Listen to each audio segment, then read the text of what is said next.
Governor Alex Nordin, State Secretary Jochen Vlasbart,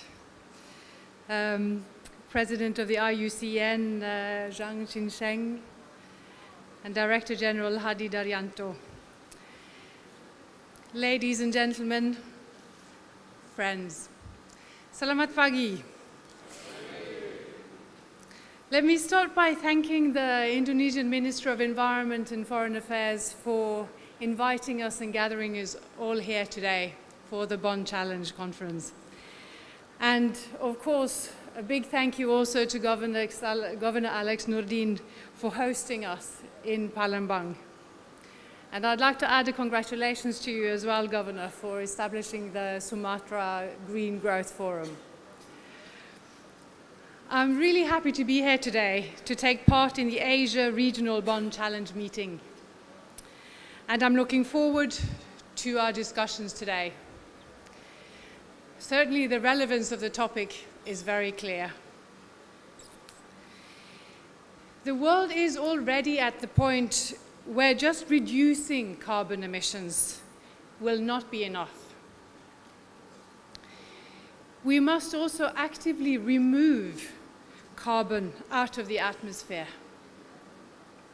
Otherwise, we will not be able to reach the goals of the Paris Agreement. But how do we go about this in practice? The latest report from the Intergovernmental Panel on Climate Change suggests that large-scale carbon capture will be necessary to avoid dangerous climate change. So in this, I'm happy to inform you that Norway is one of the countries where technologies for industrial carbon capture and storage are being put to use. And our government and private sector are working together to develop value chains that will hopefully someday in the future make this an economically viable option. In the meantime, though, while we continue to refine much needed technologies for industry, transport, and energy, we must not forget that nature has already developed some extremely sophisticated carbon capture machines. They are called trees. And when we have many trees, we have a forest. And protecting intact forests is currently the most cost-effective carbon capture option we have. I really would like to underline this. The best, the easiest, the cheapest option that we have is to preserve the existing forests. And then forest restoration is a very good second choice to deal with this. And it could represent a substantial carbon sink. So I think it would be quite easy to agree in this room today on the fundamental fact that in order to limit global warming, we have to do two things. We have to reduce emissions from deforestation and forest degradation, and we have to increase the uptake and storage of carbon through forest and landscape restoration. For a long time, conventional wisdom has told us that environmental and climate concerns compete with economic growth. Basically saying that economic growth is directly linked to emission growth. But we know better now. Research and experience from selected economic sectors tell us that this simply does not need to be the case. In energy, for example, there are thousands and thousands of new jobs being developed as conventional energy production is replaced by, for example, solar.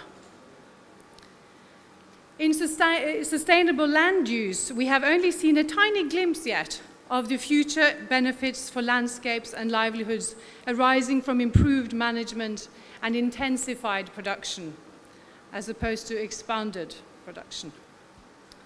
The opportunities are exciting and plentiful. So again, dear friends, although we are addressing the issue of restoration in our discussions today, I would like to remind ourselves that more can be done to prevent more areas ending up in a state where restoration is needed. It is becoming increasingly clear that growth cannot be sustained unless our natural resource base is maintained and protected from overexploitation. And we know that continued deforestation will create long-term problems that far outweigh short-term profit.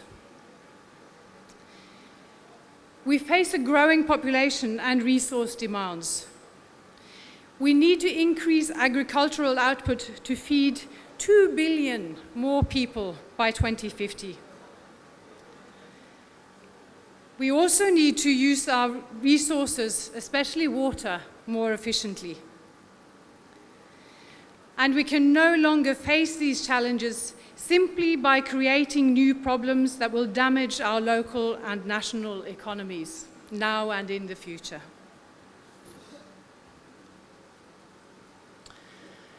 Restoration offers a way of meeting both growth demands and combating climate change, and a real way to correct past mistakes. By transforming degraded lands into productive landscapes, we can improve crop yields, protect watersheds, and produce additional forest products, all the while capturing and storing carbon. And clearly, we have made progress. The joint efforts of national and subnational governments, of industry and companies, of farmers and local communities, of civil society and the international community to set bold restoration targets and together work hard to realize them. This is all very encouraging. And through this initiative alone, almost 150 million hectares have been pledged. The Bonn Challenge truly has cemented restoration's place on the global development agenda. So then the next step, of course, is to turn these pledges into actual restoration on the ground. And here we need to do things right, not only do the right things. We know that restoration works best when it involves local people and when the technical solution is tailored to suit ecological challenges and economic issues that concern the local people. However, to truly make this recipe transformative, working on a landscape level and engaging with the private sector is also essential. So my hope for the meeting today is that we manage to do more than just update each other on the restoration activities of countries and company commitments. I hope that this meeting will also explore models of implementation that bring us closer to large-scale restoration.